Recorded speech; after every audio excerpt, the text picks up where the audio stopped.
আচ্ছা, ওকে। আজকে আমরা টেবিলের কাজ করব।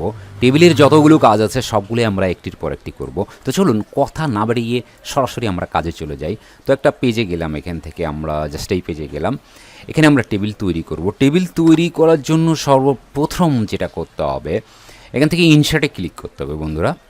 ইনসার্টে ক্লিক করতে হবে এবং টেবিলে ক্লিক করতে হবে। টেবিলে যখন আমরা ক্লিক করব, এখান থেকেও আমরা টেবিল তৈরি করতে পারবো, আবার ইনসার্ট টেবিল থেকেও আমরা টেবিল তৈরি করতে পারবো।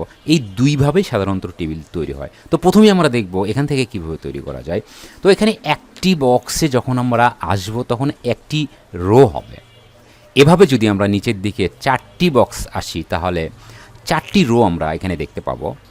কলাম তৈরি করার জন্য আবার এখান থেকে আমরা ডান পাশে আসব, তাহলে কিন্তু কলাম তৈরি হবে। এটা একটা সিস্টেম। আবার নিচে ক্লিক করব, নিচে ক্লিক করে ইন্টার চাপ দিব, কারণ এখানে একটা গ্যাপ তৈরি করলাম। আবার ইনসার্টে আসব, টেবিলে আসব, এসেই আমরা যেটা করব সেটা হচ্ছে কি ইনসার্ট টেবিল। এখানে আমরা দেখতে পাচ্ছি ইনসার্ট টেবিল এখানে লেখা আছে, এখানে ক্লিক করব। ইনসার্ট টেবিল এখানে আমরা দেখতে পাচ্ছি লেখা আছে নাম্বার অফ কলাম, মানে কলামের সংখ্যা আমরা আসলে কয়টা দিব সেটা এখানে দিতে হবে। আর নাম্বার অফ রোর সংখ্যা কয়টা হবে সেটা এখানে দিতে হবে। ছোট্ট একটা অ্যারোর মতো দেখতে পাচ্ছি, এখানে যদি ক্লিক করি তাহলে কলামের সংখ্যা বাড়বে, আর নিচে ক্লিক করলে কলামের সংখ্যা কিন্তু কমবে।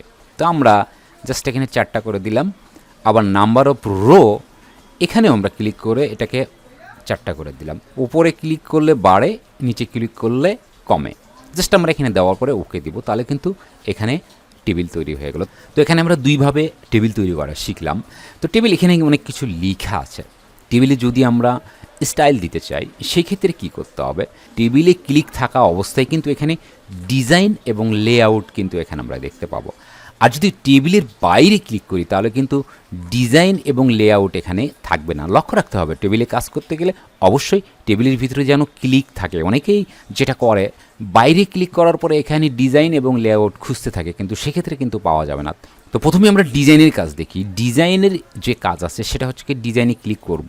ডিজাইনে ক্লিক করার পরে এখানে আমরা দেখতে পাচ্ছি মোর স্টাইল, এখানে ক্লিক করব। তাহলে অনেকগুলো স্টাইল আছে, এখান থেকে যে কোনো স্টাইল আমরা ইউজ করতে পারি। তো এই স্টাইলটা আমরা ইউজ করব, তাহলে কিন্তু টেবিলটা স্টাইল হলো এখানে।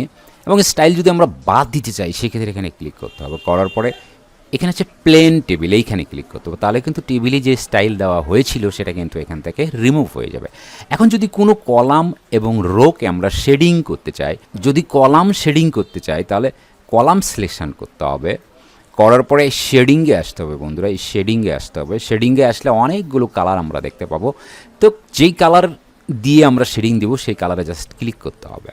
যদি আমরা রোকে শেডিং করতে চাই সেই ক্ষেত্রে রো সিলেকশন করতে হবে। রো মানে শাড়ি, এই শাড়িটা আমি সিলেকশন করলাম।